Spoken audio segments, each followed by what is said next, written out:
Você sabia que estrelas possuem classificação? Essa é uma forma de mostrar em poucas letras e números muitas características das estrelas, e vamos aprofundar exatamente sobre isso nesse vídeo.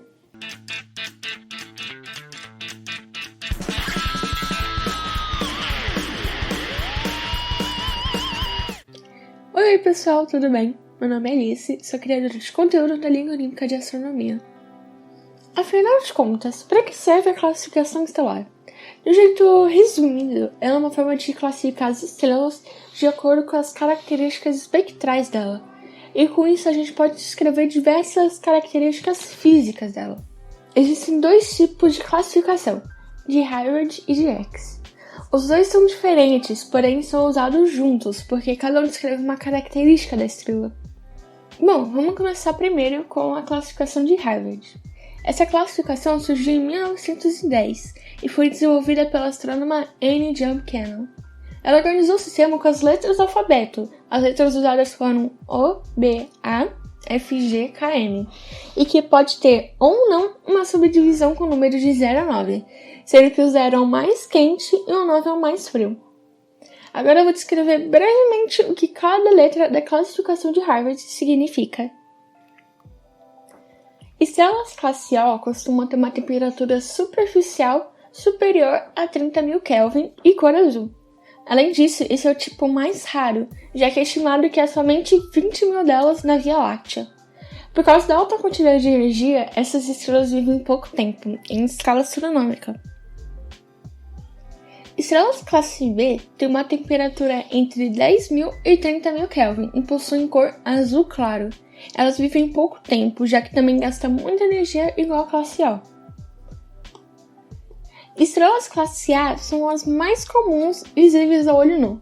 Possuem temperatura entre 7.500 e 10.000 Kelvin, além de ter uma cor branca, podendo também ser levemente azulada. Estrelas classe F têm temperatura entre 6.000 e 7.500 Kelvin, além de possuir uma cor branca meio amarelada. Em torno de 3% das estrelas da sequência principal são dessa classe. Estrelas classe G representam em torno de 7,5% de todas as estrelas da sequência principal. Tem uma temperatura entre 5.200 e 6.000 Kelvin e possuem cor amarelada. O Sol pertence a essa classe, que para ser mais específica seria o G2.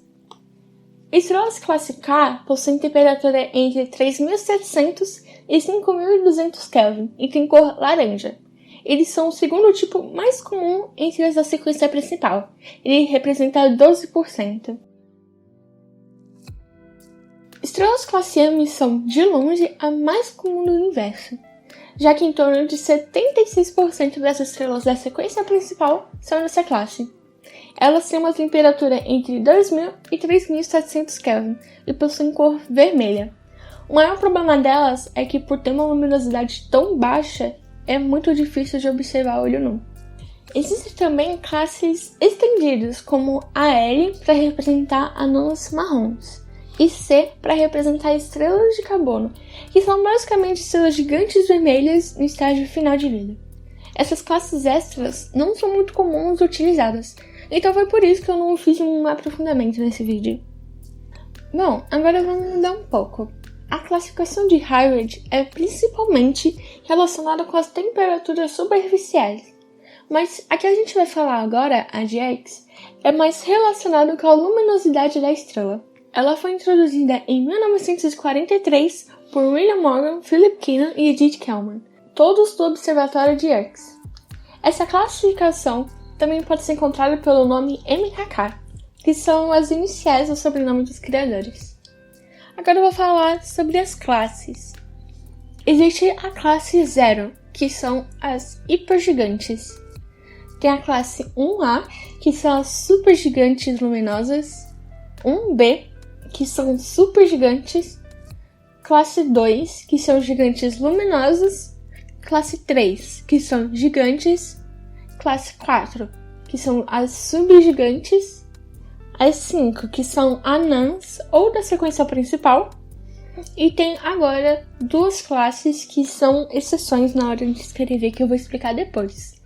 Tem a classe 6, ou com prefixo SD, que são as subanãs, e também tem a classe 7, ou com o prefixo D, que são anãs brancas.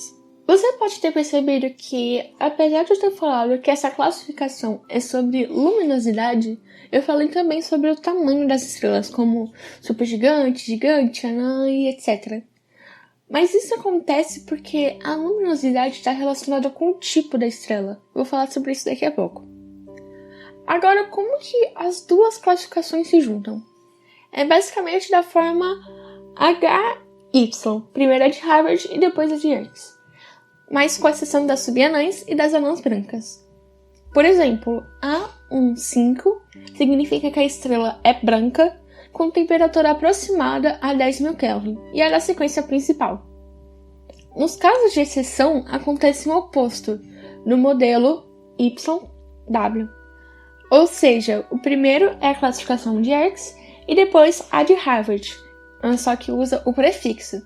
Por exemplo, DA2 significa que a estrela é uma anã branca e o A2 diz sobre a temperatura dela, que não é a máxima da classe A. É nesse momento que todas as informações faladas até agora se juntam.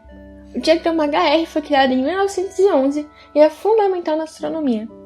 Ele mostra a relação que existe entre a luminosidade da estrela e a temperatura, que a magnitude aparente depende apenas da luminosidade e que a classe espectral depende apenas da temperatura.